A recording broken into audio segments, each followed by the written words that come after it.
এটা কিন্তু pink city রাজস্থানের জয়পুরের কোনো আহ, মহল বা কেল্লা নয়। এটা ব্যারাকপুরের গাঁজাগলির বা শহীদ মঙ্গল পাণ্ডে সরণির ব্যারাকপুর বক্সিং অ্যান্ড স্পোর্টিং ক্লাবের পুজো মণ্ডপ। পুজো প্যান্ডেলটা এবারে 2025 সালে এরকমভাবে তৈরি হয়েছে।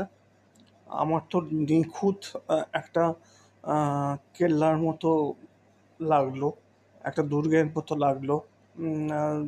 পিঙ্ক সিটির কথা যেহেতু গোলাপি রঙের, সেই জন্য বারবার মনে পড়ছিল।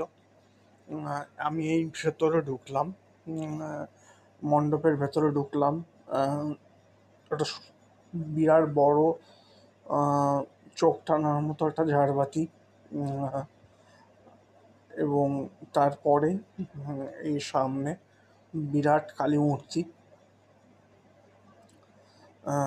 গতকাল রাতে পুজো হয়েছে, এখন ভোগ বিতরণ চলছে সকালবেলায়, এবং মণ্ডপ ফাঁকাই। উম, আলো সাজানো হলে সন্ধ্যাবেলায় এখানে আর ঢোকা যাবে না, পা ফেলা যাবে না, সেই জন্য সকালেই এসছি আমি। এবং এত কাছেও যাওয়া যাবে না প্রতিমার। উম, আমার তো দুর্দান্ত লাগলো এই প্রতিমা, এখানকার মণ্ডপ, এখানকার মণ্ডপের অন্দরসজ্জা সব কিছু।